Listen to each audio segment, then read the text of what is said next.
abshir feero wuxuu uga duwan yahay musharaxiinta kale. abshir feero wuxuu ahaa caruurtii qaranka iyo haldoorka maanta. musharax madaxweyne mudane abshir feero waa caruurtii qaranka uu lahaa ahna haldoorka maanta oo aan rajeynayno inuu dalkeena ka saari doono dhibaatooyinkii soo taxnaa tan iyo markii aan xornimada qaadanay oo ay ugu weyn tahay qabyaalada, musuqa iyo faragelinta shisheeye. waana markii ugu horeysay uu dalkeenu helayo hogaamiye la hubo laguna kalsoon yahay aqoontiisa iyo khibradiisa ehelna oo ah dhisida dawladnimada. maxaa yeelay abshir feero waxa uu isku darsaday dhowr waxyaabood oo muhiim ah oo inagu dhiirigelinaya inaanu aqoonsanno inuu yahay hogaamiyihii uu dalkan u baahnaa tan iyo markii aan xornimada qaadanay si aan kaalinteena uga qaadanno hogaaminta iyo horumarka caalamka. abshir feero hooyadiis maama Siciide Ciise Bootaan waxa ay ka mid ahayd taliskii ciidanka ee kacaanka, weliba waxay ahayd qof aad looga ixtiraamo gudaha ciidanka. abshirna waxaa lagu soo barbaariyey dawladnimada iyo daljacaylka, waana bilowga halganka uu maanta ku doonayo inuu dalkiisa kaga samata bixiyo dhibaatooyinka uu ku jira muddada fog. sidoo kale abshir feero hooyadiis maama Siciide Ciise Bootaan waxa ay ka soo shaqaysay taliska ciidanka ee magaalada Shaariqa ee dalka Imaaraadka Carabta, waxayna ahayd qof aad looga ixtiraamo gudaha ciidanka booliska. sidaas la mid ah mudane abshir feero aabihiis Maxamuud Aadan Feero waxa uu ka mid ahaa duuliyaashii diyaaradaha ciidanka militariga ee dalkeena kuwoodii ugu khibradda badnaa, weliba waxa uu ka mid ahaa 5tii duuliye ee ugu horreysay ee lagu soo tababaro dalkii la oran jiray midowga Soofiyeed oo hadda loo yaqaano Ruushka. sidaas daraadeed abshir waxa uu ku soo dhex barbaaray talisadii ciidanka booliska iyo militariga, sidaas ayuuna ku ahaa caruurtii qaranka. sidoo kale abshir feero aabihiis kadib ciidanka cirka waxa uu go'aansaday inuu ku shaqeeyo xirfadda kale ee uu lahaa ee dhakhtarnimo, wuxuuna ka soo shaqeeyay dalka France isagoona ku shaqeynayay xirfadda dhakhtarnimada. intaa waxaa dheer wuxuu noqday xildhibaan dawladdii ku-meel gaarka, wuxuuna ku caanbaxay baarlamaanka dhexdiisa markii la waayo inuu ku mashquulo daaweynta dadka danyarta ah. weliba waxa uu ku daaweynayay si bilaash isagoo muddo 2 sano ah si volunteer ugu caawinayay barnaamijkii danguud xirfadiisa dhakhtarnimo inuu kaalintiisa kaga qaato maadaama ay hay'adu ahayd hay'ad samafal. abshir feero waa halyigii fashiliyey midowga Yurub xafiiskooda Soomaaliya iyo shirkadaha u shaqeeya ee jooga xalana inay ka macaashiyeen hantida ummadda Soomaaliyeed ayna sameynayeen musuqmaasuq iyo cunsurnimo ku aadan heshiis ay la saxiixdeen dawladdii tan ka horeysay taasoo dhaawac weyn ku ahayd qarannimada dalkeena. heshiiskaasna waxaa ku qornaa qandaraasyo looma shaqaalaysiin karo qof haysta dhalasho Soomaali ah ama uu isirkiisu yahay Soomaali, goobtaasna adeeg kama bixin karo marka uu dhammaado dhismuhu, taasoo dhici jirtay xilligii gumeystaha, waxayna toos uga hor imaanaysaa qawaaniinta caalamiga iyo tan midowga Yurub ee cahdiga caalamka ee xuquuqda aadanaha. intaa kadib abshir feero waxa uu la wadaagay musuqii jiray xarunta OLAF ee midowga Yurub u qaabilsan dabagalka musuqa iyo wax isdabamarinta, taasoo soo xaqiijisay inuu ka jiro musuq xafiiska midowga Yurub ee Soomaaliya. intaa kadib abshir feero waxa uu la fuulay maxkamadaas oo ka dhacday waddanka Faransiiska magaalo madaxdiisa ee Paris, halkaasi uu kaga guuleystay isagoo jeebkiisa ka bixiyay lacag dhan 1.5 milyan oo euro muddo 4 sano iyo bar ah oo ay dacwadu socotay. ugu dambeynna abshir feero uu soo hoyay dalkiisa Soomaaliya guul taariikhdu markay ahayd 21kii bishii koowaad sanada 2021. abshir feero iyo wasiirkii hore ee kalluumaysiga Maxamed Macalin Xasan waxa ay ka mid ahaayeen dadkii ugu horreeyay ee ogaaday arrintii dacwadda badda ee Soomaaliya oo ay Kenya muranka gelisay, waxayna dadaal dheer u galeen sidii baddeena lagu badbaadin lahaa.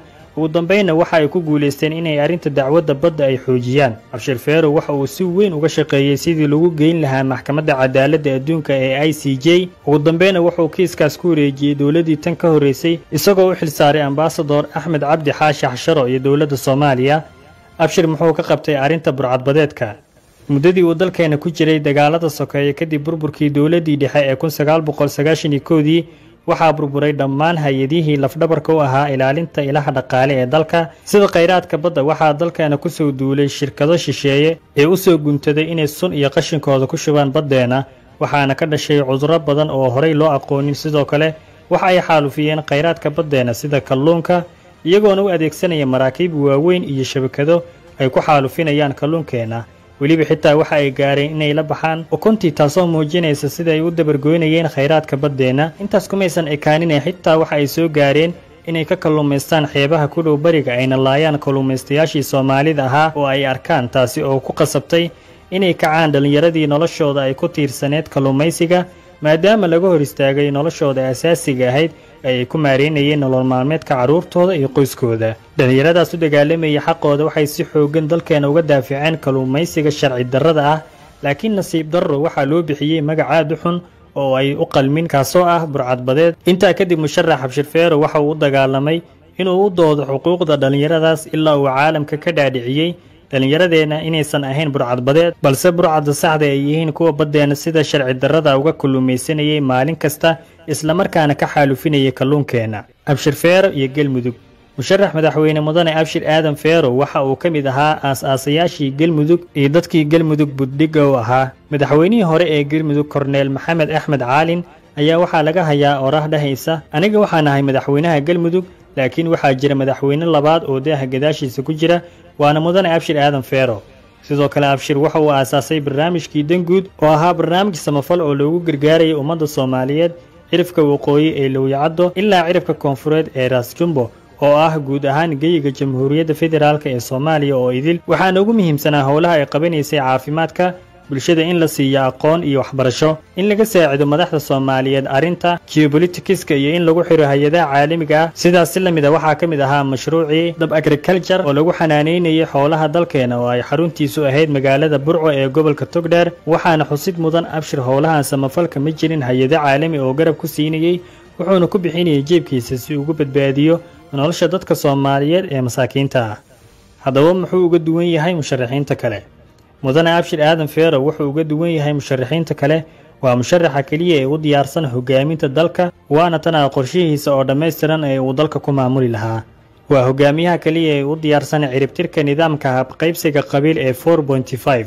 waa hogaamiyaha kaliya oo ay ku midaysan yihiin Soomaali oo idil diyaarna u ah inuu mideeyo. musharax madaxweyne Abshir Aadan Feero waa musharaxii saddexaad ee u tartamay xilka madaxweyne kaasoo ololihiisa doorashada ku soo gala buugu isagu qoray kadib madaxweynihii hore ee dalka Mareykanka Barack Obama iyo madaxweynaha haatan talada haya ee dalka Faransiiska Emmanuel Macron. waana musharaxii ugu horreeyay ee Soomaaliya iyo qaaradda Afrika ee sidaas sameeya, inkasta uu Nelson Mandela buuggiisa qoray kadib markii uu xilka ka degay. hogaamiyaha kaliya ee fahamsan siyaasadda beesha caalamka yaqaanana sida loola xisaabtamo. waa hogaamiyaha kaliya ay u diyaarsan daryeelidda iyo ka warqabka odayaasha, duubabka dhaqanka iyo culimada Soomaaliyeed. waa hogaamiye dhalinyaro ah una diyaarsan soo dhicinta xuquuqda dhalinyarada Soomaaliyeed ee hogaaminta iyo maamulka dalka. waa hogaamiyaha kaliya ee aan dalka iyo dadka Soomaaliyeed aan dembi ka gelin una diyaarsan ciribtirka musuqmaasuqa iyo si xun wax maamulka. waa hogaamiye ku xeel dheer arrimaha amniga, ganacsiga, maalgashiga, xiriirka caalamiga iyo dhaqaalaha. waa hogaamiye daacad ah, wadani ah, una soo guntaday dalkiisa inuu badbaadiyo. waa hogaamiyaha kaliya ayna cid wadata aysan jirin, waana hogaamiyaha dhalinyarada Soomaaliyeed. Abshir Feero waa musharaxa kaliya ee u qalma kana mudan kuwa la tartamaya markii loo eego xaaladda adag ee ka taagan dalka oo ay ugu horreyso amniga. waana musharax leh khibrad ku filan amniga in ka badan 32 sano, weliba ka soo howlgalay daafaha caalamka. sidoo kale waa rugcadaa siyaasadeed oo ku xeel dheer xiriirka caalamiga ah, yaqaanana siyaasadaha ay ku shaqeeyaan beesha caalamka iyo sida loola xisaabtamo. sidaas la mid ah Abshir waa ganacsade iyo hal abuure ganacsi, guulna ka gaaray howlaha ganacsiga iyo maalgashiga. waana khabiir dhanka dhaqaalaha ku xeel dheer kana haysta darajada Master European Studies. waxaa xusid gaar ah mudan Abshir isaga oo nolol qurux badan iyo horumar weyn ka gaaray dalka dibaddiisa.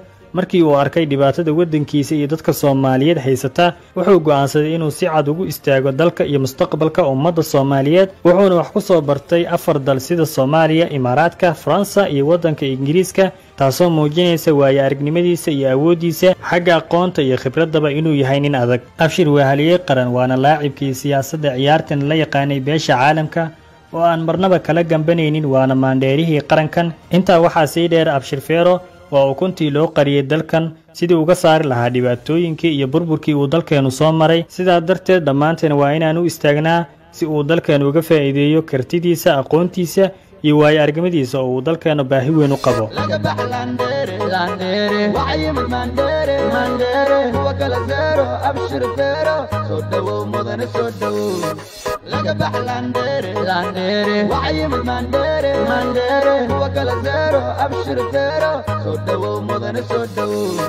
laga baxlandere landere waxay mandere mandere huwa kala zero Abshir Feero soo dhawo mudane soo dhawo